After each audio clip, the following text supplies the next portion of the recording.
Easy mode for Feral Druid. Use this combination of talents and macros to make Feral Druid easy on the level 15 row. Lunar Inspiration. Moonfire, now usable in cat form, generates 1 combo point, deals direct damage and damage over time. Sabertooth is often chosen instead. Sabertooth refreshes Rip, but that's handled in the macros anyway. And having a ranged attack with Moonfire is just too useful to not take it. I've used it as a finisher countless times, and opponents don't like the extra dot. On the level 30 row, Wild Charge. In cat form, leap at your enemy, dazing them for a few seconds. A great talent for anti-kiting, or to go back on an opponent that you're kiting. And it's very useful outside of cat form too. For example, in travel form, you can leap forward instead of charging. On the level 45 row, this is a tougher choice, but Restoration Affinity for extra healing. That's really useful in a lot of situations. You can't heal as much as a healer, but you can do some life-saving heals, which can really make a difference in a fight for you and your allies. I found that Lunar Inspiration from the first row is okay for range damage, not as good as the Balance Affinity, but having Moonfire, I don't really feel the need to have Balance Affinity, and I'd rather heal than use the Guardian Affinity. On the level 60 row, Mighty Bash. The other talents are good, but Mighty Bash is too good to not take it. I use it all the time, every fight. Whereas the other two talents are more situational. With Mighty Bash, you have an extra stun, which is always good. On the level 75 row, Incarnation, King of the Jungle. This gives you a nice damage boost for a few seconds every 3 minutes.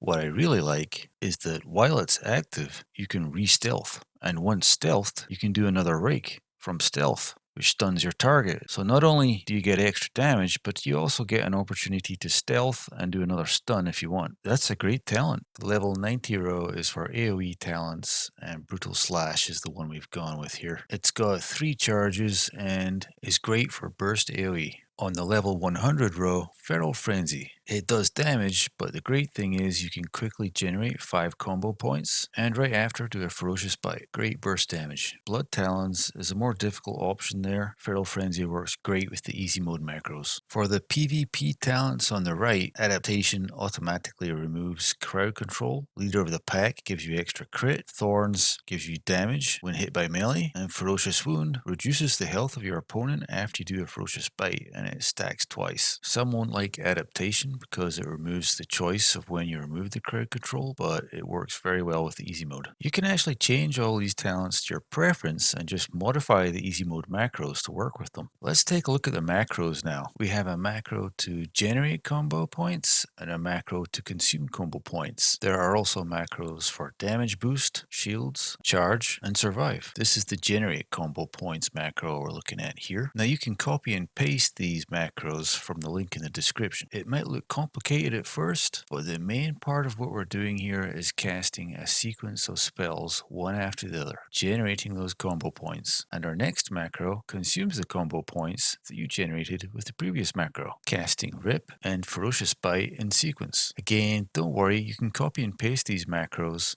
The important thing is to have a button that you'll press when you want to generate combo points and another button that you'll press when you want to consume those combo points. And that's it for your general attacks. Easy mode. Damage boost macro casts a sequence of spells that give you a nice damage boost just when you need it. Stun your target, generate 5 combo points, do a Ferocious Bite, then Incarnation for extra damage, then Prowl to re-stealth, and from there you have a choice to stay stealth or use the generate combos macro to stun with Rake. This can be quite a devastating attack. You can finish off an opponent very easily with this damage boost macro. Our shields macro puts all our shields onto one macro button. So we have survival instincts to reduce damage taken and thorns to cause damage when we're attacked by melee. This can be on one button because we're using the control shift and alt keys to modify what the button does. That can take some getting used to, but it's well worth training your muscle memory to learn these modifiers. The previous macros also had these modifiers,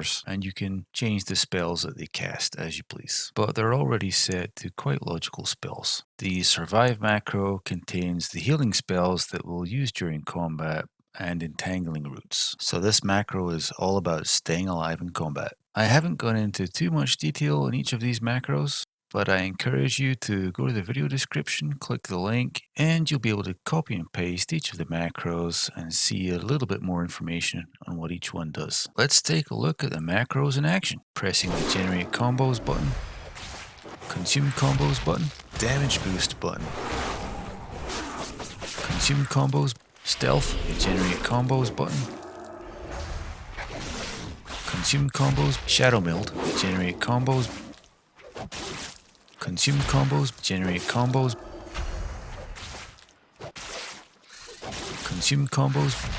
This is just a training dummy. It'll be a bit different in an actual fight, but you get the idea. Generate combos, consume combos, do a damage boost, generate combos, consume combos, and so on. We can also use our shields or do some healing. With the shields macro,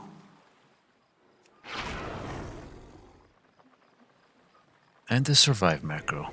Well, I hope you found this video useful and that you give easy mode a try. Like and subscribe if you want to see more videos like this. And follow me on Twitter and keep watching for a special message. Listen.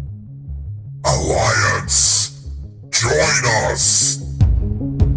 Destroy. Together, we will destroy the Horde. Kill. Their presence offends me. Find them and destroy